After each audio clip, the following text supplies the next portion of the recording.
kembali lagi bersama saya Kevin Sugiono pastinya di acara STEMA Talk Podcast nih. Nah, STEMA Talk Podcast ini selalu ya teman-teman dan parent selalu membawakan tema-tema yang pastinya mengedukasi dan pastinya menghibur. Nah, untuk tema kali ini pastinya mengedukasi buat teman-teman atau parents juga yang ada di rumah yang sedang menonton. Nah, tema hari ini yaitu adalah boleh nggak sih waktu sekolah ini pacar-pacaran? Nah, ini kan menjadi isu yang hangat, sensitif jika dibahas ya di rumah ya antara orang tua dan juga anak. Nah, tentunya kita akan membahasnya dengan Dokter Marcel nih dari Siloam Hospital ya, betul ya?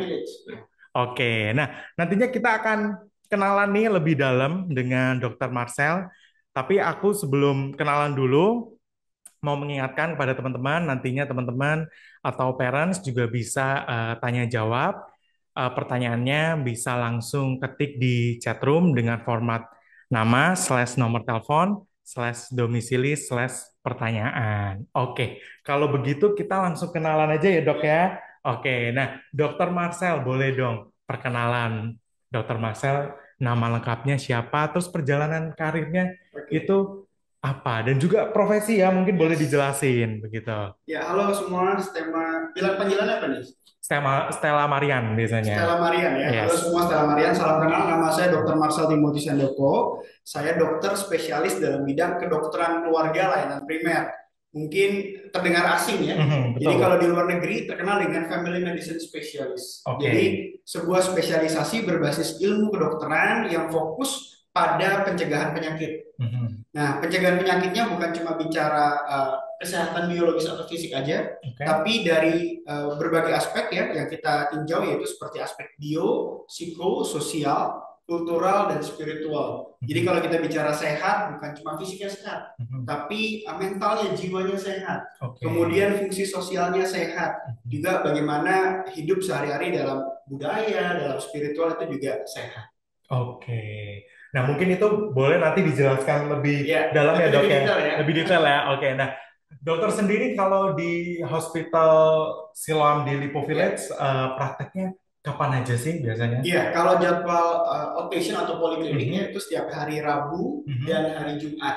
Oke. Dan khusus hari Jumat itu kita Mhm. punya satu layanan namanya klinik remaja. Oke, apa itu, Dok? Nah, klinik remaja ini kita multidisiplin, jadi Mhm. gabungan dari berbagai macam spesialis Mhm. yang fokus pada kesehatan remaja. Oke. Nah, jadi banyak sekali kasus-kasus, mohon maaf ya, misalnya Mhm. lebih sensitif, kehamilan di usia remaja. Oke. Seringkali kalau datang ke spesialis objin gitu ya, Mhm. mungkin stigmanya nggak bagus, atau Mhm. mungkin mengalami gangguan kesehatan mental, Mhm. datang ke dokter psikiater seperti ini, anak gue kenapa gitu ya, kok Mhm. dibawa ke psikiater. Tapi dengan klinik remaja kita membuka ruang aman tanpa stigma, di mana Oke. siapapun yang datang Mhm. tidak ada judging, tidak ada Mhm. stigma. Oh, semua bisa mendapatkan berbagai macam layanan. Jadi bukan cuma yang bermasalah, bahkan tadi dalam Mhm. pencegahan penyakit ya, Mhm. anaknya nanti persiapan mau sekolah, mau kuliah, bagaimana mempersiapkan bukan cuma mentalnya tapi fisikalinya bagaimana. Nah, Oke. itu kita bisa bantu support di klinik remaja Siloam Hospital itu Village. Oke, jadi klinik remajanya itu no judge ya, Dok ya. Yes. Oke. Nah, Dok, terus sebagai kedokteran keluarga layanan primer ya, Ya. biasanya kasus apa sih yang sering ditangani? Oke, kalau dari kasus sebenarnya dari segala macam jenis penyakit itu Mhm. kita bisa menangani. Cuma perbedaannya bagaimana meninjau kondisi atau penyakit tersebut. Mhm. Contoh, ada seorang bapak-bapak yang datang ke saya dalam kondisi gejalanya mirip-mirip terkena diabetes. Mhm. Umumnya kalau berobat saja, bapaknya doang diobatin nih. Mhm. Dikasih terapi, dikasih obat biar gulanya terkontrol, diabetesnya teratasi atau terkontrol. Tapi dari sisi kedokteran keluarga, kita bukan cuma fokus pada yang sakitnya saja. Kita akan gali faktor-faktornya. Kenapa? Karena biasanya seorang yang mengalami penyakit itu penyebab atau faktor resikonya itu banyak. Ya. Dari makanannya, Mhm. dari kesehariannya, ya. Dan seringkali kita bilang ya, oh nih kalau bapaknya diabetes, anaknya pasti Ya, diabetes. keturunan misalnya. Keturunan, padahal Mhm. belum tentu. Sebagian besar justru memang data bilang diturunkan itu bukan karena genetiknya menurunkan diabetes, tapi karena pola makan atau kebiasaan Gaya hidup ya. yang dilakukan orang Mhm. tuanya itu dilihat anaknya. Oke. Nah, saya spesialis kedokteran keluarga, kita melakukan intervensi bagaimana kalau bapaknya diabetes, anaknya jangan sampai diabetes. Oke. Nah, itu salah satu yang paling umum. Mhm. Oke. Nah, Dok, mungkin kita langsung aja masuk ke temanya ya, tentang Ya, pacaran-pacaran nih di usia sekolah nih. Nah, yes. Dok, penilaian dokter nih mungkin nih, atau bisa dijelaskan, normal nggak sih sebenarnya anak di usia sekolah nih mungkin ya dari SD mungkin udah ada kali ya gitu. Ya, Aku suka yang itu, ih ganteng, ih cakep, ih cantik gitu kan. ya. Nah itu menurut dokter normal nggak sih gitu? Oke, jadi kalau normal apa nggak normal, kita Mhm, harus lihat lagi nih Pak. Jadi mhm, dari aspek biologisnya sendiri. mhm, Jadi usia-usia sekolah atau usia remaja itu adalah fase di mana teman-teman yang usia sekolah, usia remaja itu dalam kondisi perkembangan dan pertumbuhan. mhm. Atau yang kita paling sering kenal dengan istilah pubertas. Ya, Nah, kalau kita bicara pubertas, itu perubahan terjadi itu bukan cuma fisik sebenarnya, betul. tapi di dalam insight gitu ya, hormonal, bagaimana apa enzim-enzim semua tuh terjadi perubahan yang cukup signifikan. Mhm. Dan proses perubahan tersebut ternyata berpengaruh bukan cuma fisiknya doang, Pak, Oke. tapi berhubungan dengan mental, Mhm, ya, berhubungan dengan fungsi sosial, ya.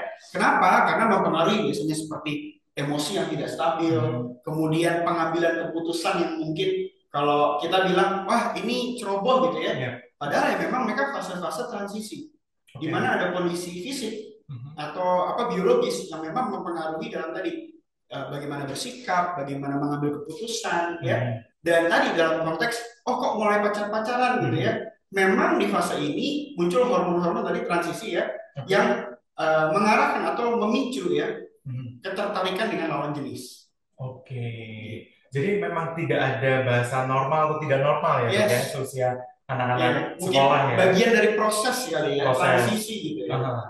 Nah, berbicara tentang proses nih, Dok. Biasanya kan, kata teman aku kalau pacar-pacaran, ntar lebih cepat gede kok, lebih cepat dewasa gitu. Nah, itu menurut dokter seperti apa tuh? Ya, banyak yang bilang kalau pacaran nih kayak orang dewasa gitu ya. Kan Mhm. seringkali banyak yang anak-anak maunya cepat dewasa ya. Ya, Yang dewasa kangennya balik ke anak-anak. betul. Bisa tidur Ya siang kan? ya. Nah, pada kondisi tersebut memang kan sepertinya menjadi satu hal yang mungkin di antara kalangan Mhm. teman-temannya, oh kayaknya lebih keren kalau dewasa lebih cepat atau Oke. lebih lebih baik lah ya Mhm. istilahnya begitu ya. Nah, tapi kita perlu tahu bahwa ternyata dalam proses tersebut gitu ya, tidak semua mempunyai daya dukung ya. Kalau kita Mhm. bilang faktor protektif gitu ya, Ya. yang melindungi mereka dalam fase tersebut gitu Mhm. ya. Tapi justru seringkali banyak yang sifatnya faktor destruktif. Oke. Jadi tentunya kalau misalnya dalam usia sekolah, pacaran dengan teman sebagainya, atau mungkin Mhm. sedikit lebih tua kakak kelas atau adik kelas gitu Mhm. ya. Tapi sebenarnya sama-sama dalam fase yang tadi saya bilang, secara hormonal mempengaruhi emosional, ya, Mhm. keputusan, bagaimana bersikap, ya, termasuk bagaimana meresponi segala sesuatu yang terjadi di perubahan dirinya. Ya, Mhm. kasarnya Pak, urusan sama dirinya aja dia masih masih belum Belum stabil gitu ya, ya. apalagi meresponi bagaimana respon orang lain. Kalau Mhm. di konteks ini mungkin tadi pacarnya gitu ya, Mhm. merespon segala sesuatu bagaimana, maka biasanya muncul konflik-konflik ya, Mhm. atau mengganggu pelajaran biasanya. Mhm. Jadi konsentrasi fokusnya jadi menurun. Oke. Nah, Dok, mungkin kan para orang tua ini mungkin kadang bisa melihat perubahan dari anaknya, Ya, kadang nggak bisa. Sebenarnya ciri-ciri anak-anak yang udah mulai suka-sukaan, pacar-pacaran di usia sekolah ini seperti apa sih ciri-cirinya biasanya? yes. Nah, memang sebenarnya ini ciri khas remaja sedang pubertas secara Mhm. umum ya Pak ya, Mhm. di mana mereka merasa ingin dihargai sebagai Mhm. seorang pribadi yang dewasa. Mhm. Nah ini tanda-tanda yang istilahnya khas, misalnya oh diajak pergi nggak mau, maunya dengan teman-teman sebayanya atau punya acara sendiri, Mhm. punya privasi sendiri ya, itu yang seringkali muncul. Mhm. Namun yang kalau tadi mengarah ke gangguan Pak, biasanya memang yang kami jumpai adalah keluhannya itu bukan lagi keluhan secara tadi bagaimana fungsi sosial, tapi physically. Mhm. Mungkin kita bisa lihat kok nih anak misalnya ada gangguan tidur ya, terus Mhm. kemudian gangguan makan ya, Oke. sampai mungkin ya keluar umum kok sakit mah terus ya, Mhm. mungkin dia ada stresor atau tekanan mental yang sebenarnya dia nggak sadari Oke. karena tadi bagaimana dia sedang menghadapi perubahan, Mhm. terus kemudian menjalani pacaran tadi gitu ya, Mhm. kemudian ada konflik sehingga mungkin mentalnya belum siap Belum siap. dalam menghadapi perubahan yang cukup drastis tadi. Mhm. Oke. Nah, Dok, mungkin ada nggak sih positif atau negatifnya nih pacaran waktu usia sekolah menurut dokter? Ya, tentunya gini, kalau bicara tadi mau ini transisi jadi dewasa ya. Mhm, Kalau menjadi faktor protektif Pak yang tadi mhm. ada potensi nggak jadi faktor protektif? Sebenarnya masih ada potensi Ya. jadi faktor protektif, tapi memang di sini tentunya peran bagaimana orang tua ya, Mhm, guru dan saya salut nih buat STEMA ya bisa mhm, membahas topik ini karena mungkin waktu zaman saya Pak gitu ya, mhm, saya nggak punya kesempatan buat informasi, pengetahuan, pemahaman sehingga tidak bisa mengambil keputusan ya. gue harus pacaran atau enggak ya. Mhm, Jadi cuma sekedar ngikutin kan. Tapi teman-teman di STEMA nih mhm. tentunya bisa lewat podcast ini bisa Ya, belajar memahami ya betul. menjadi dasar pertimbangan pengetahuan tadi Mhm, untuk mengambil keputusan sebenarnya saya bisa nggak sih saya perlu nggak sih gitu ya. mhm, Nah memang ada kondisi-kondisi di mana orang tua cukup berperan kuat ya mhm, di mana mungkin anaknya pacaran gitu ya mhm, tapi kedua orang tua baik mungkin dari yang cewek maupun yang cowok gitu ya mhm, cukup memantau mhm, kemudian memberikan pemahaman sehingga menjadi sistem yang sifatnya suportif atau apa faktor pendukung untuk hal-hal yang positif. oke. Misalnya, ya yang saya tahu ada beberapa bahkan oh anaknya dikasih pacaran tapi setiap pergi gitu ya Mhm, papahnya si cowok, papa mamanya cowok ikut, papa mhm, mamanya cewek juga ikut. Jadi oke. dalam rambu-rambu yang benar monitoring yang baik gitu. Mhm, Nah, itu yang saya cukup salut dan mungkin untuk hari-hari ini agak sulit ya bagi orang tua ya, jarang mhm, yang punya privilege ya mhm. bisa Waktu ya. mendampingi Mhm, anak seperti itu. Tapi ada nggak ada mhm, potensi untuk bisa menjadi hal yang positif. Tapi mhm, memang perlu effort yang lebih besar bagaimana mhm, orang tua memberikan pemahaman, pengertian ya, mhm, bahkan menjaga ya kita bilang mhm. ya. Oke.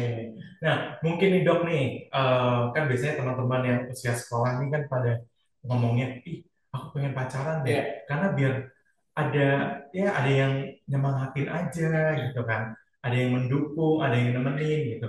Apakah ini mungkin ada peran yang salah dari orang tuanya, makanya dia tuh tidak merasa disemangatin, ditemanin, begitu dok. iya, kalau kita melihat sendiri tentunya Mhm, dengan konteks saat ini ya Pak ya, mhm, orang tua juga secara beban mungkin banyak permasalahan dan mhm. sebagainya ya. Sedangkan anak pada usia remaja ini kelompok usia yang sangat rentan. Betul. Jadi terjadi perubahan hormonal, perubahan fisik ya. Mhm, Jadi yang memang biologisnya sedang berubah. mhm, Nah ini yang seringkali banyak orang tua tidak memahami dan sering menganggapnya sebagai ini kenakalan remaja. Kamu mhm, nakal banget sih, kamu mhm, bandel banget sih, susah dibilangin gitu ya. mhm. Padahal memang mereka sedang mengalami gejolak itu. Oke. Jadi yang kita mesti pahami jadi bahwa remaja itu bukan dewasa kecil Mhm, gitu, tapi memang sedang sedang masa perubahan secara biologis gitu, yang berpengaruh tadi dalam fungsi sosial ya, mhm. fungsi hidup gitu. Nah, ini yang tadi kalau kita balik tadi memang ini orang tua beratnya berat banget gitu ya. Iya, betul. Berat banget gitu buat Mhm, bisa bisa supporting sebesar itu gitu ya. mhm. Oke. Nah, dok, terus nih dok biasanya em, bisa nggak sih kita tuh sebagai orang tua itu udah mulai aware kok anak saya berubah ya. Terus Nah, apakah perlu bantuan medis? yes. Nah, itu ciri-cirinya seperti apa nih dok? Ya, tentunya gini, saya selalu sarankan Mhm, jangan tunggu ada masalah, Pak. oke, Kan biasanya kita bawa nih, kebiasaan orang Indonesia adalah datang ke dokter kalau ada penyakit gitu ya. Dan mhm, penyakitnya kalau nggak parah, nggak dibawa ke dokter gitu ya. Nah oke, ini sekarang Indonesia hadir namanya spesialis kedokteran keluarga, mhm, fokusnya pencegahan penyakit. Jadi oke, datang ke dokter SPKKLP tidak harus tunggu sakit, justru kalau bisa mhm, jangan tunggu sakit. mhm, Termasuk pada anaknya. Kita di klinik remaja, Pak, kita melakukan yang namanya screening psikososial oke, sama anak remaja. Jadi ada beberapa keluarga yang saya sangat apresiasi ya. mhm, Papa mamanya datang bawa kedua anaknya, adik kakak gitu ya. mhm, Kakaknya yang cewek, adiknya yang cowok. Saya tanya ada keluhan apa gitu ya. Oh nggak ada keluhan dong, mhm, tapi kita mau cari tahu hal apa yang bisa kita support mhm, untuk pertumbuhannya dia di usia pubertas. Wah itu keren banget. mhm, Jadi kami melakukan wawancara medis gitu ya mhm, sama anaknya satu-satu. Jadi mhm, memang kita punya prosedur Pak. Dan mhm, jadi bagaimana kita ngobrol dulu sama orang tuanya ya. mhm, Terus kemudian orang tuanya kita persilakan keluar gitu ya. mhm, Dan kita memberikan ruang aman bagi si anak. oke, Jadi segala percakapan, sejarah pembicaraan gitu ya, yang saya ngobrol sama anak, mhm, kalau sifatnya tidak membahayakan gitu ya, mhm, maka saya nggak selalu akan kasih tahu orang. oke, Tapi bagaimana saya mengintisarikan semua dari melakukan screening tadi dan mhm, membuat tips-tips atau panduan yang bermanfaat bagi orang tua untuk mendukung keberhasilan anak. Oke. gitu. Jadi kalau ada tanda-tanda yang udah membahayakan, boleh ya dok ya Ya, minta pertolongan. mungkin saya kasih contoh ya Pak Mhm. ya. Jadi ada salah satu orang tua itu membawa anaknya, Mhm. cukup menarik ya, datang sama sama apa istrinya Mhm. sama adiknya yang mau dibawa ini, dibilang gini Pak, bilang, dok tolongin anak saya gitu ya. Mhm. Dulu SMA kelas 2 Pak, kebetulan. Berarti kelas berapa tuh? Kelas 11 ya. Mhm. Ya, dulu saya di usia dia, pacar saya udah 10. Oke. Wih, papanya bilang begitu ya. Menarik ya Oke. sudut pandangnya. Jadi Mhm. saya coba gali. Ternyata harapan papa mamanya adalah kok melihat anaknya ini nggak punya teman. Oke. Atau kalau punya teman, temannya virtual. Mhm. Jadi semua lewat online. Game. Games. Jadi Oke. cukup cemas gitu ya. Mhm. Tidak bisa, kok anakku nggak pernah pergi keluar Mhm. bareng temannya atau bermain keluar tuh nggak pernah. Mhm. Sehingga ketika kita melakukan screening tadi, ya, kita ketemu faktor-faktornya. Termasuk pelajaran, Pak. Ternyata pelajarannya cukup menurun Oke. drastis gitu ya. Nah, itu di bawah orang tuanya. Ternyata setelah kami gali, ya, ternyata anak ini memang punya peminatan khusus. Oke. Ada kondisi khusus dan peminatan khusus ya. Mhm. Ya, ujungnya kami merekomendasikan adalah anak ini dibantu disupport untuk sesuai dengan minatnya dia. Mhm. Ya, simpelnya salah satu arahannya adalah kami merekomendasikan beberapa tempat untuk saat ini banyak yang namanya course buat coding. Oke. Kebetulan dia punya cita-cita saya mau jadi gamer internasional. Wih. Saya bilang Oke. wow gitu ya. Mhm. Dan mohon maaf, anak yang tidak bisa pelajaran gitu ya, tapi main gamenya bisa sampai level tertinggi, Mhm. itu bukan berarti bodoh. Gitu. Ya. Artinya cerdas karena banyak game-game itu juga perlu bagaimana pemikiran logika, Mhm. simbolik dan sebagainya. Strategi ya. Strategi dan Mhm. ketika kami arahkan, Pak, Mhm. walaupun papanya sempat agak masa sih dok jadi programmer mau jadi apa gitu ya. Ya. Tapi yang diarahkan ternyata di sana ketemu komunitas. Mhm. Sampai saya dapat kabar terakhir dia hangout di Marzano Limpo Karawaci Mhm. sama teman-teman satu pos programming. Wih. Dan papanya cukup Mhm. happy Mhm. walaupun temannya cuma bertiga berempat dan sama gitu semua Ya. yang fokusnya di gadget Mhm. ngomonginnya kalau apa games dan Coding. sebagainya gitu, tapi cukup artinya ini anak mulai melatih Mhm. bersosialisasi gitu. Yang Mhm. ditakutkan orang tua adalah nanti kalau sudah besar, kalau dia nggak pernah ngomong sama orang, takut ngomong sama orang, gimana bisa hidup. Mhm. Nah, tentunya dari sini kita lihat ada solusi-solusi yang bisa kita support sehingga anak ini bisa tadi bertumbuh dan berkembang sesuai dengan potensi yang ada pada anak. Oke. Nah, dok, mungkin ini pertanyaan yang sering ditanyain sama teman-teman nih. Ya, Kan aku sosial sekolah ya, kan aku ya, butuh pacar nih biar ya. eh, nilai eh, nilai ujiannya atau nilai pekerjaan rumahnya itu PR-nya sama-sama bisa saingan lah gitu, Nah, misalnya gitu. Nah, menurut dokter tuh bagaimana dok? menarik ya kalau alasannya karena apa? Buat semangat kompetisi gitu ya. Mm-mm. Saya yakin mungkin nggak harus dengan pacaran gitu ya, Mhm. walaupun mungkin bisa jadi pilihan gitu, Mhm. tapi nggak harus kita punya bisa melihat bagaimana berkompetisi dengan teman-teman yang lain gitu ya. Mhm. Tapi memang kalau kita melihat dari saat ini ya, memang nggak dipungkiri ya bahwa orang tua juga seringkali memberikan pressure ya Pak. Mhm. Bagaimana, oh kamu nih ranking berapa, nilainya berapa gitu Mhm. ya, harus lebih bagus dari anak tetangga dan sebagainya. Mhm. Nah ini yang mungkin saya boleh ingatkan kepada parents gitu ya, bahwa yang paling penting adalah memberikan ruang, rasa Mhm. aman, support ya, Mhm. buat anak-anak ini bisa bertumbuh dan berkembang dengan optimal. Mhm. Termasuk kayak tadi, misalnya melihat kembali ya, kalau memang ternyata menjadi satu hal yang suportif, ada partner untuk belajar bareng, tapi memang ini PR kuat dari orang tua buat bisa Mhm. tadi monitoring, memberikan pemahaman gitu ya. Mhm. Nah, ya bisa aja gitu, Pak. Setuju aja gitu Setuju sebenarnya aja. ya. Mhm. Tapi ya tadi memang harus apa ya, semua pihak, terutama Mhm. orang tua bisa support aktif, Mhm. Effort ya. effort. Oke. Nah, dok, mungkin ini nih, ada nggak sih dok tips biar membangun hubungan yang lebih terbuka antara anak dan orang tua atau orang tua dan anak nih? Karena kan di zaman sekarang ini anak mau ngomong dimarahin, ya kan? Anak kalau dikit dimarahin. Nah, itu seperti apa dok? Ya, Bagaimana? nggak dipungkiri bahwa generasi ini terus berubah ya. Mhm. Kita dengar Gen Z, milenial, Mhm. Gen Alpha gitu ya. Mhm. Semua ternyata memiliki ciri khas yang tersendiri Betul. ya. Nah ini tantangannya bagi parents adalah bagaimana eh, perlu effort untuk belajar. Mhm. Apa sih yang dibutuhkan oleh generasi pada anak saya? Mhm. Sehingga kita bisa support sesuai dengan kebutuhannya. Ya. Terutama kalau kita lihat generasi yang paling, tiga generasi terakhir gitu ya, yang Mhm. paling terkenal gitu ya, adalah kebebasan bagaimana mereka berpendapat, mengutarakan perasaan, itu Mhm. jadi sebuah hal yang bukan lagi apa ya, kesempatan tapi kebutuhan Ya. ya.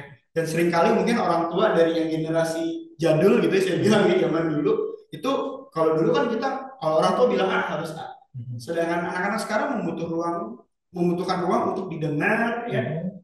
dan baru kita bisa masuk bahwa oh, memberikan pengertian, Mhm. ini nggak bisa, ini nggak boleh, ini bukan sekarang, Mhm. ya kan? Mhm. Sehingga anak itu bisa tadi menjalani proses pertumbuhan perkembangannya dengan baik. Oke, nah dok, mungkin ada tips nggak sih bagaimana menumbuhkan relationship yang sehat nih Ya, kalau pacaran nantinya begitu. ah, Apakah biasanya gini nih dok, banyak orang yang ngomong kalau hubungan yang sehat itu biasanya dilihat dari hubungan orang tua dan anak dulu nih, benar. hubungan di rumah dulu tuh, gitu. Nah, menurut dokter bagaimana nih, dok? Terus tips-tipsnya apa aja nih? Iya, tadi kan dari sisi orang tua ya, Hmm. bagaimana ke anak. Tapi dari anak kan juga eh, mungkin ya ada yang, oh ini papa mama kok nggak ngerti kan saya gitu Hmm. ya. Nah ini juga penting juga Hmm. teman-teman ya yang di usia remaja, usia sekolah. Memang mungkin papa mama mengalami problem sih untuk bisa Ya. memahami kalian. Nah ini mungkin tadi dengan adanya klinik remaja, Hmm. bisa Pak, Ma, aku mau ke klinik remaja. Ya ini saya yakin hari-hari ini anak-anak berani ngomong sama orang tuanya. Hmm. Tapi kalau tips secara khusus buat teman-teman yang mungkin, dok saya ini lagi pacaran gitu ya, Hmm. gimana sih hal-hal apa, bahaya apa, resiko apa yang Hmm. harus saya ketahui gitu. Oke. Yang pertama teman-teman harus mengetahui bahwa saat ini memang dalam kondisi secara physically, hormonal gitu ya, dalam kondisi pertumbuhan perkembangan, di mana yang pertama emosinya tidak Hmm. stabil Oke. ya, karena sedang bergejolak perubahan. Yang kedua ya, itu otak juga dalam pertumbuhan dan perkembangan, Hmm. terutama di area namanya prefrontal cortex, Oke. yaitu adalah area di mana pengambilan keputusan. Hmm. Itu di area tempatnya di sini di dahi, Hmm. prefrontal Oke. cortex. Area pengambilan keputusan itu di area yang paling berkembang di usia remaja. Hmm. Jadi teman-teman mesti memahami bahwa mungkin banyak keputusan-keputusan yang teman-teman akan ambil ya, itu keputusannya belum matang. Hmm. Sehingga inilah membuka ruang untuk bisa diskusi. Hmm. Sama siapa? Yang pertama sama papa mama Oke. ya, buat bertanya yang secara dewasa sudah matang dalam mengambil keputusan. Nah itu teman-teman mesti sadari. Hmm. Jadi nggak bisa dikontrol keputusan, eh, main apa diri sendiri gitu ya, Hmm. karena memang belum matang Hmm. tubuhnya, prosesnya, perkembangan otaknya masih belum matang. Oke. Jadi perlu membuka ruang diskusi atau dengan guru ya, Konselor ya. ya konselor gitu ya, sehingga atau ya tadi datang ke klinik remaja ya Hmm. kalau memang perlu support yang lebih details gitu ya. Betul. Nah itu yang aku rasa teman-teman perlu pahami, dan tentunya Hmm. karena teman-teman itu sebagai murid sekolah Hmm. ya, kalau bicara pekerjaan di KTP, pekerjaan pelajar gitu ya, Belajar mahasiswa. artinya ya, atau mahasiswa gitu ya, Hmm. artinya tugasnya adalah belajar Belajar. gitu Ya. ya. Maka fokus utama di fase usia sekolah Hmm. adalah fokus belajar. Belajar. Maka prioritasnya di situ. Hmm. Kenapa sih harus belajar, ya kan? Hmm. Karena di usia tadi sedang berkembang, kalau yang diinput adalah yang sifatnya tadi value dari pelajaran, bagaimana pemahaman, itulah bekal yang teman-teman sedang siapkan untuk di kehidupan fase dewasa nanti. Hmm. Jadi saya yakin semua kalau ditanya murid-murid sekolah, yang mau sukses siapa? Angkat tangan gitu ya. Yang mau kaya siapa? Angkat tangan cuma mau kaya gitu ya. Ya kan? Kalau sekarang ditanya yang mau jadi influencer siapa? Yang mau jadi selebgram siapa? Banyak gitu tuh. Banyak, lebih banyak tuh Pak. Ya Hmm. kan? Lebih seru gitu. Tapi ya tadi teman-teman perlu paham bahwa untuk jadi yang tadi youtuber sukses, influencer sukses, yang bukan cuma sekali sukses tapi continue berkepanjangan, atau suksesnya kayak panjang gitu ya, Belajar. butuh bekal-bekal yang teman-teman sedang dapatkan di usia sekolah ini, Hmm. di pelajaran-pelajaran sekolah, bagaimana modal dasar untuk nanti apa dewasa ya, Hmm. bisa bekerja dengan baik, hidup dengan baik gitu ya, Hmm. bahkan bermanfaat Hmm. untuk orang banyak dengan baik. Oke. Nah, mungkin nih dok, bisa diperjelas atau mungkin bisa dikasih pemahaman lah kepada Iya. teman-teman sekolah yang lagi nonton nih. Nah, Eh, kalau waktu pacaran di saat usia sekolah nih, ada nggak sih momen-momen yang mereka waktu pacaran ini pasti nggak dapat, hilang gitu, dibandingkan teman-teman yang nggak pacaran gitu, something missing out gitu loh. Oke, Mhm, ya tentunya begini. Seringkali banyak teman-teman yang tadi saya bilang lobus prefrontal cortex itu sedang bertumbuh dan berkembang, mhm, ya. Dan dalam proses pemikiran apa proses pertumbuhan otak ya itu mhm. ada yang disebut dengan hormon endorfin, Mbak, ya. Oke. Yang atau yang sifatnya tuh kalau kita mendapat sesuatu yang sifatnya kesenangan Mhm, atau kenyamanan gitu ya, maka itu akan membanjiri lobus tadi prefrontal cortex mhm. sehingga pengambilan keputusan itu jauh lebih nggak sesuai lagi, Oke. nggak sesuai lagi. Nah, kondisi-kondisi tersebut tadi ya itu Mhm, yang seringkali buat teman-teman yang bilang, aduh, kalau memulai pacaran gitu ya, mhm, terus kemudian dia merasa, oh ini gue happy gitu ya, mhm, maka dalam kondisi tersebut teman-teman bisa akan lebih memilih menghabiskan banyak waktu mhm. untuk pacaran Betul. Mhm, karena terpengaruh nih Pak dari sistem apa yang bekerja di otaknya. oke. Ya. Nah, tentunya kita tahu Mhm, kalau menghabiskan lebih banyak waktu untuk berpacaran, mhm, sedangkan tugas utamanya adalah belajar, ya, maka tentunya fokus belajarnya, mhm, waktu belajarnya akan mhm. menurun dan terganggu. Oke. Yang mungkin sekarang teman-teman belum bisa lihat nih, Mhm, tapi berapa tahun ke depan gitu ya, mhm. nanti pada saat dewasa baru kepikiran, aduh dulu coba ya Nggak pacar-pacaran gitu. belajarnya lebih bener ya gitu Mhm, ya, bisa bagi waktu lebih bagus mhm, ya, mungkin sekarang aku lebih sukses atau lebih baik mhm, gitu ya. Nah ini yang teman-teman mesti pahami gitu ya, bahwa ada resiko, saya bilang resiko ya ke mhm. arah situ gitu. Oke. Nah, Dok, sebelum kita masuk ke Q&A nih, Dok, mungkin Ya, boleh di reminder lagi kepada orang tua atau kepada ya. teman-teman nih yang usia sekolah yang sedang nonton, gimana sih cara membuka hubungan yang lebih terbuka, yang lebih jujur gitu kepada orang tua dan anak atau anak kepada orang tua Iya. gitu. Kalau dari sisi orang tua ya, tentunya Mhm, tadi yang saya sampaikan, mereka merasa perlu diterima, mhm, dihargai ya, terus tidak dihakimi ya, mhm. terus kemudian didengar dulu ya. Oke. Baru nanti kita bisa arahkan secara lebih smooth gitu ya, lebih Mhm, lebih halus gitu ya, untuk memasukkan pemahaman-pemahaman ke anak-anak di usia sekolah atau usia remaja. mhm, Nah, kalau dari teman-teman yang usia remaja nih, usia sekolah gitu ya. Tadi, kalau teman-teman sadar, sekarang sedang tahap pertumbuhan perkembangan dan banyak kondisi sifatnya rentan atau berbahaya dalam emosi, dalam pengambilan keputusan, mhm, maka segala sesuatu yang sifatnya contoh emosional, mhm, itu baiknya memang membuka ruang diskusi dengan papa, dengan mama, atau mhm, dengan konselor, dengan guru, mhm, gitu ya. Yang kedua yang tadi, kalau ada masalah yang sifatnya tadi apa namanya physically, mhm. ya harus langsung disampaikan, gitu. Jangan sampai tunggu sudah tanda kutip parah gitu, Mhm. baru ngomong. Nah Oke. tentunya masalahnya akan jadi berat, Mhm. ya baik mau kesehatannya, Mhm. mau ke mentalnya, gitu ya. Dan hari-hari ini nggak sedikit ya Pak, banyak Mhm. anak-anak remaja jatuh dalam kondisi gangguan kesehatan Mhm. mental seperti depresi, Mhm. kecemasan, Oke. ya, atau bahkan gangguan yang lebih serius. Mhm. Percobaan bunuh diri itu angkanya cukup tinggi di usia remaja. Betul. Oke. Dan itu mesti dapat pertolongan ya, Pak ya. Yes, nah, Oke. Nah, kita langsung aja membacakan pertanyaan yang udah masuk ya lewat Zoom. Nah, ya, ini ada Christine nih. Halo dok, mau tanya dong, apakah ketertarikan dengan lawan jenis itu termasuk tanda pubertas pada anak? Normalnya di usia berapa ya dok? Anak saya baru umur 8 tahun. Sebelum tidur, dia pernah bilang, semoga aku mimpi cewek tercantik di kelasku. Saya kaget dengarnya. Apakah ini normal dok? ya. Jadi menarik ya kalau kita bicara usia pubertas ya, itu memang ada tahapannya. Jadi Mhm. sebentar, saya mau tunjukin gambar gitu ya, Mhm. biar oke. Oh ini harus slide. Jadi kalau pubertas itu kita bilang remaja dulu. Definisi remaja itu Pak Betul. dibagi menjadi tiga tahap. Ada Oke. remaja awal, remaja tengah, sama remaja akhir. Mhm. Remaja awal itu 10 sampai 14. Nah, ini usia yang paling banyak fase awal dari pubertas. Mhm. Kemudian masuk 15 sampai 19. Ini tahap remaja tengah. Nah, Oke. remaja tengah inilah kelompok paling rentan di sini. Biasanya Mhm. perilaku yang beresiko ya, Mhm. kehamilan remaja dan lain itu terjadi di remaja tengah 15 sampai 19. Oke. Atau masuk yang terakhir 20 sampai 24 itu fase remaja akhir yang biasanya dampak-dampaknya itu muncul semua di sini. Bisa mengarah ke gangguan mental yang persisten ya sampai gangguan fisik. Oke. Nah, ya itu yang tadi kalau masih 8 tahun berarti belum masuk. Belum masuk. Ya, tapi kalau ada juga yang disebut namanya pubertas precox. Kenapa? Karena saat ini banyak makanan-makanan yang sifatnya kita bilangnya modifikasi ya, dengan genetik yang ternyata banyak melibatkan prekursor-prekursor hormon.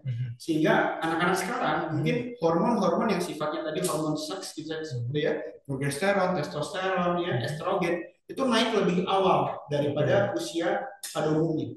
Sehingga muncul tanda-tanda pubertas pada lebih cepat. Atau kita sudah sebutnya tadi pubertas precox.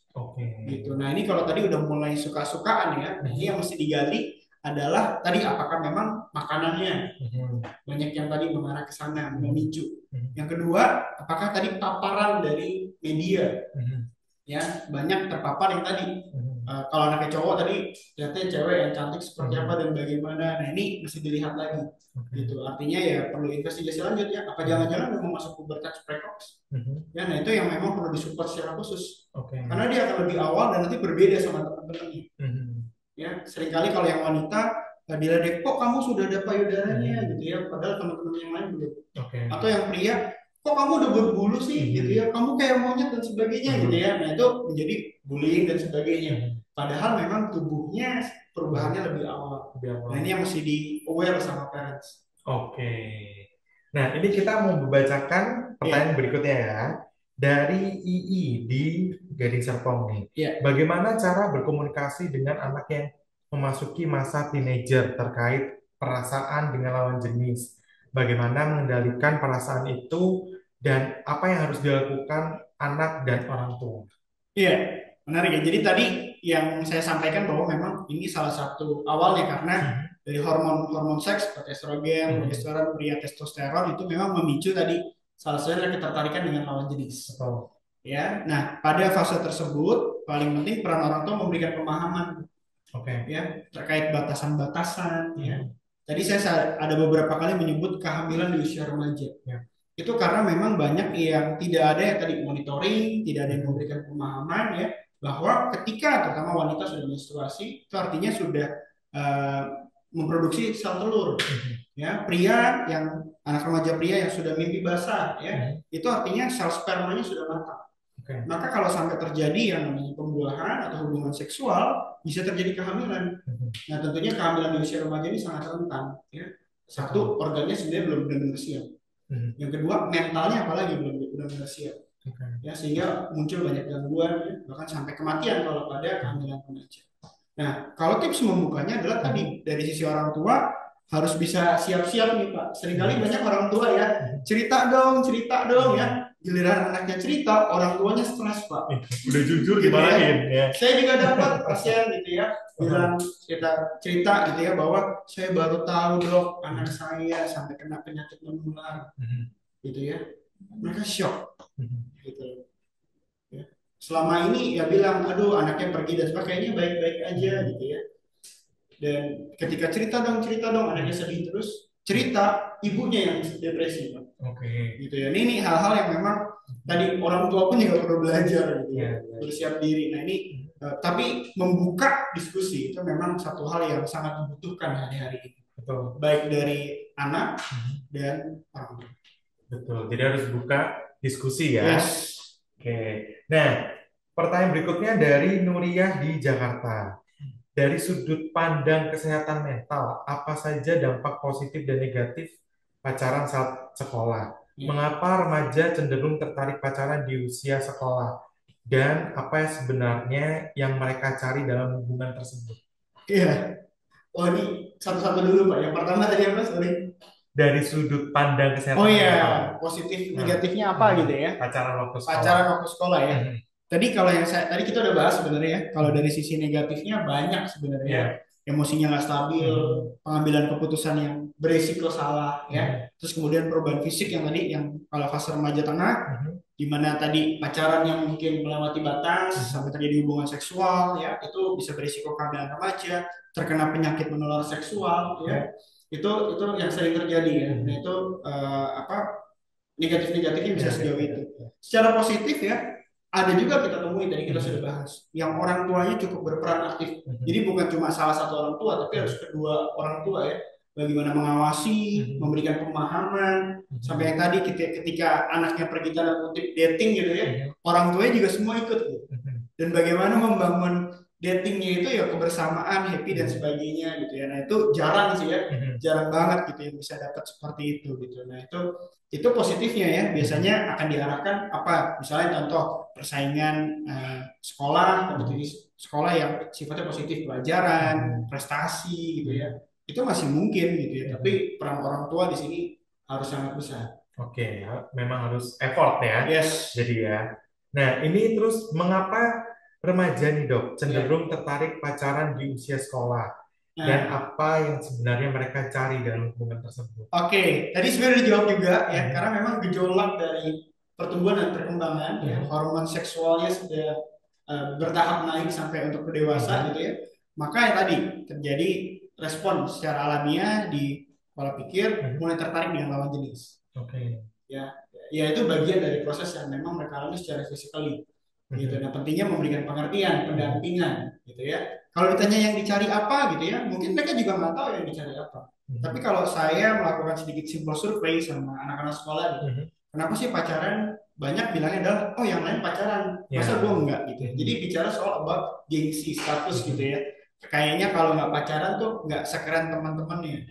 Nah ini bisa dibangun dengan apa? Dengan pemahaman tentunya. Ya beberapa saya temui anak-anak yang cukup berprestasi gitu ya, eksis ya. Itu ternyata banyak yang tidak memutuskan tidak berpacaran. Gitu.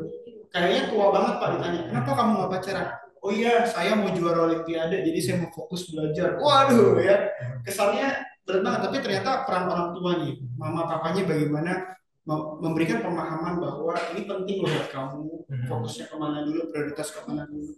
Ya. Oke. Nah, ini dari pertanyaan berikutnya ya dok ya, dari Maria di Tangerang. Dok, bagaimana mengetahui kalau anak umur 15 tahun ada ketertarikan dengan lawan jenisnya, sedangkan anak tidak pernah cerita atau pendiam? Haruskah kita sebagai orang tuanya melarang? Iya, tentunya anak sekarang kalau dilarang justru malah makin ini ya, melakukan yang sebaliknya ya, reverse action gitu ya. Karena justru baiknya adalah didengar. Baiknya didengar, baiknya ditanya. Kalau dia sulit bercerita, ya artinya kita mesti ekstra buat melihat sih bagaimana kesehariannya, bagaimana kehidupannya, memberikan waktu gitu ya untuk tadi ruang diskusi itu kan bukan hanya oh ini khususnya datang ngobrol enggak, tapi bagaimana mendampingi untuk pergi ke sekolah, pulang sekolah atau mengajak makan, bisa ngobrol, nah, itu yang memang ini ya Pak ya, hari-hari juga mungkin orang tua gimana nih mulainya ngomong ya, rasanya canggung gitu ya. Tapi saya percaya kalau parents sudah bisa memulai ya, maka akan menjadi satu konteks yang baik gitu ya, buat mendukung pertumbuhan perkembangan anak. Betul. Oke. Nah dok, ini mungkin pertanyaan dari saya nih dok. Kan banyak banget ya kita anak-anak SMP, mungkin SD ya kan, sudah menggunakan media sosial nih ya kan, lihat-lihat di internet, ih couple goals nih, A dan B ini couple goals nih, ya kan. Nah perlu nggak sih dok kita sebagai orang tua itu membatasi penggunaan media sosial atau hanya sekedar misal menasehati mereka? Gitu. Oke, kalau kita melihat dari media sosial saat ini, ya memang mungkin saya angkat satu hal yang kita sebut dengan cyberbullying. Jadi bukan hanya bullying yang physically gitu ya, ngomong di sekolah gitu ya, tapi bagaimana di sosmed itu juga bisa terjadi bullying. Dan hari-hari ini cyberbullying itu bukan terjadi dua arah saja ya, tapi pada saat anak-anak itu melihat bagaimana tren yang ada, terus dia tidak punya daya untuk bisa mengikuti, maka itu menjadi salah satu menyerang bagaimana dia punya persona. Nah ini yang seringkali ya lolos dari pengawasan parents. Maka dari itu kalau saran saya dari sisi medis tentunya screen time itu juga penting. Artinya ada disiplin, Pak. Pembagian waktu bagaimana kapan sih harus bersosmed, kapan harus belajar ya. Ini melatih kedisiplinan dari anak. Yang kedua, monitoring. Ya. Tapi monitoring bukan cuma sekedar jadi satpam, ini nggak boleh, tapi memberikan pemahaman. ya. Di era saat ini dengan kemajuan zaman, dengan apa orang tua juga sibuk ya, kita kehilangan yang namanya teaching moment. Oke. Gitu. Kalau saya ngambil contoh ya, zaman dulu mungkin kalau yang apa Kristen ada yang saat teduh, ada yang mesbah keluarga doa bersama. Di situ ada teaching moment di mana bisa ngobrol sama anak value-value gitu ya. Kalau yang Muslim mungkin ada sholat berjamaah, setelah selesai ada diskusi ya. Tapi itu yang kehilangan di situ. Sekarang ini teaching moment itu hilang. Nah ini penting ya, mengembalikan lagi teaching moment. Jadi bagaimana memberikan value-value yang penting untuk anak ya. Dan tentunya nih Pak, ini yang paling berat menurut saya sebagai orang tua. Orang tua adalah role model. Betul. Jadi apa yang disampaikan dengan orang tua gitu ya ke anak, tapi kalau dia tidak menemukan di sosok ayah dan ibunya, maka itu akan menjadi satu hal yang berat. Jadi perubahannya memang harus di orang tuanya dulu, melihat role model yang baik gitu ya. Walaupun dok saya dulu juga nggak benar, saya dulu nggak apa. Oke, kita nggak bahas yang lalu, tapi bagaimana saat ini komitmen parents untuk menjadi role model yang baik buat anak-anak.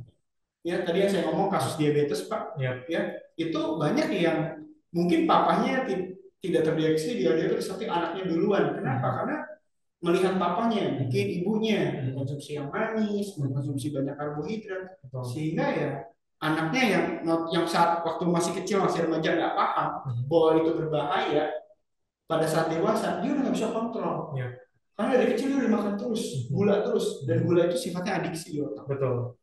Gitu. Nah ini salah satunya misalnya ya. Saya ngambil contoh bagaimana bisa mengarahkan gitu ya. Oke. Nah, Dok, ini dari Danik nih, pertanyaan Iya. berikutnya nih. Saya memberikan pendampingan dan pemahaman apa yang harus dilakukan untuk membentengi anak dari penyimpangan seksual nih, Dok. Wah, iya. Tadi saya ngomong ketertarikan dengan lawan jenis ya. Tapi Betul. hari-hari ini kita tahu bahwa ada tadi resiko ketertarikan dengan sesama jenis. Sama jenis, Ya. betul. Nah tentunya ini pengaruh paling besar adalah dari biasanya memang paparan-paparan daripada konten-konten pornografi yang sifatnya tadi yang sesama jenis. Ya, bahkan di kedokteran kita di kesehatan kita punya sebuah istilah namanya narkolema. Narkolema itu narkotika lewat mata. Ya, jadi pornografi itu seperti narkotik. Betul. Dan sifatnya itu adiksi. Dan merusak bagian otak yang paling penting yang tadi kita sebut prefrontal cortex. Pengambilan keputusan Yes. ya. Seseorang yang terpapar, remaja yang terpapar pornografi di usia sekolah remaja akan berpotensi menjadi konsumen utama dari konten pornografi di kehidupan dewasa. Kenapa? Karena dia nggak bisa kontrol, otaknya terpengaruh secara besar. Nah itulah yang berubah. Nah ini yang tadi bagaimana nih biar kita menjaga ya perlu diperhatikan konten-konten anak ini apa ya. Dan sekarang juga perlu teliti ya, jangan kita pikir YouTube Kids nih aman gitu ya. Ternyata enggak. Even konten-konten YouTube Kids itu banyak yang mengarah ke penyimpangan seksual, LGBT ya kan. Bagaimana, mohon maaf saya melihat konten-konten anak yang mengapa ini anak kecil suka sama orang dewasa yang mengarah ke pedofilia juga ada. Nah ini bagaimana orang tua benar-benar memperhatikan apa yang jadi asupan tadi narkolema dari saya bilang narkotika lewat mata. Nah ini berbahaya sekali. Oke. Nah, Dok, ini mungkin ada satu lagi kan pertanyaannya? Oh, sudah. Oke. Nah, Dok, mungkin nih Dok, untuk terakhir kali nih Dok, mungkin dokter bisa menjelaskan lagi mungkin kepada orang tua kalau terjadi perubahan pada anak nih Dok, sebaiknya seperti apa? Haruskah meminta pertolongan kepada yang profesional atau bagaimana Dok? Iya, jadi memang usia remaja, usia sekolah memang terjadi perubahan, Pak. Jadi perubahan itu memang fase normal dari anak-anak yang kita cintai gitu ya di usia remaja, usia sekolah. Nah, yang paling penting adalah bagaimana kita bisa mendukung pertumbuhan perkembangannya dengan optimal, yang tentunya mengarahnya ke banyak hal yang positif. Dia berprestasi, dia mampu mengambil keputusan dengan baik, ya, disiplin waktu dengan baik. Nah, itu yang mesti kita perhatikan. Kalau ada tanda-tanda ya yang mengarah tadi sampai ke gangguan fungsi, ya itu biasanya udah terlanjur berat Pak. Ada keluhan fisik datang itu biasanya udah kronis.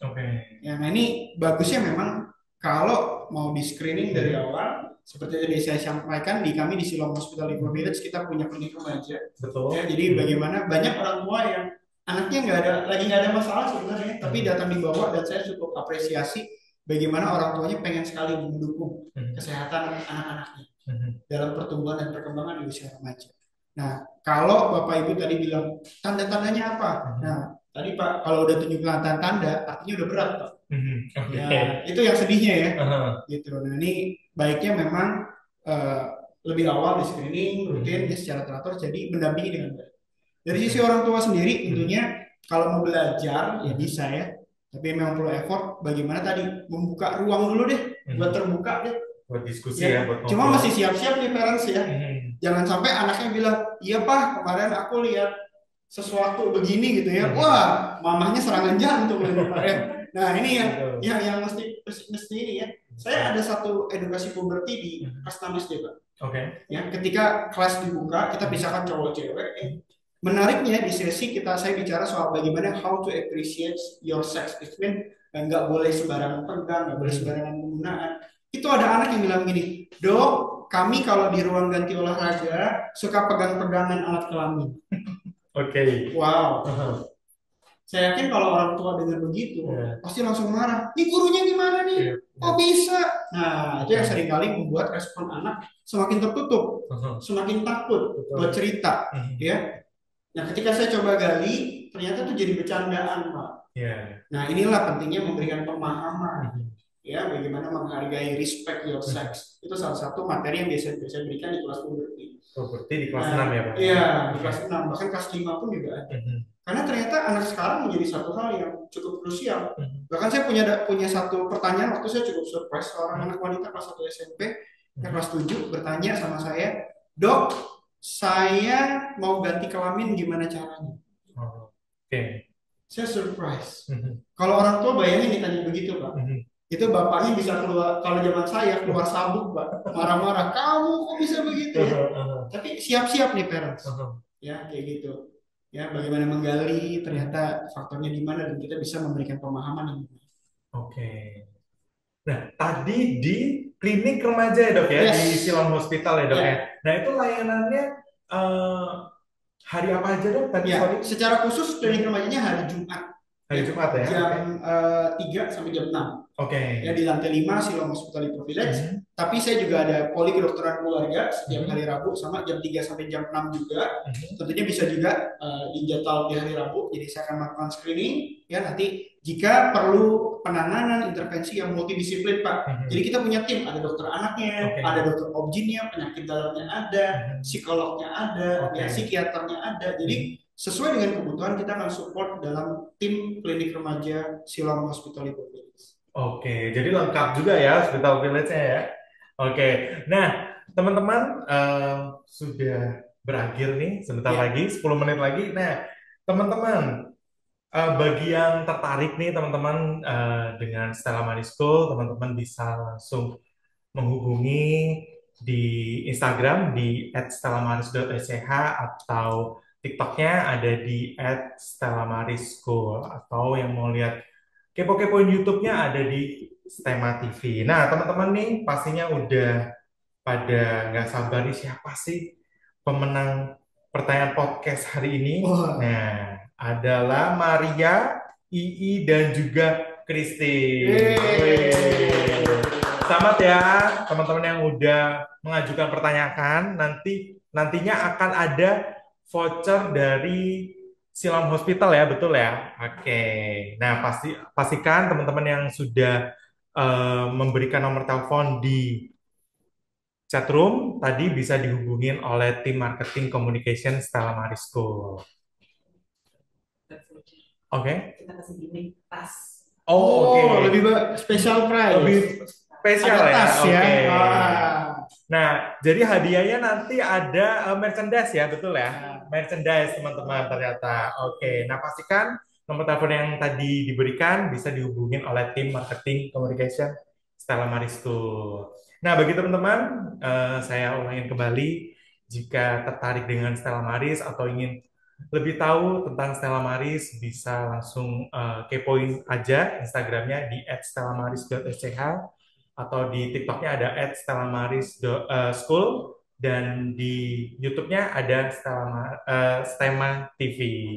Nah, Akhir kata dari saya Kevin Sugiono dan juga Dr. Marcel Timotius Sandoko. sampai ketemu di podcast selanjutnya. Bye Bye bye. bye.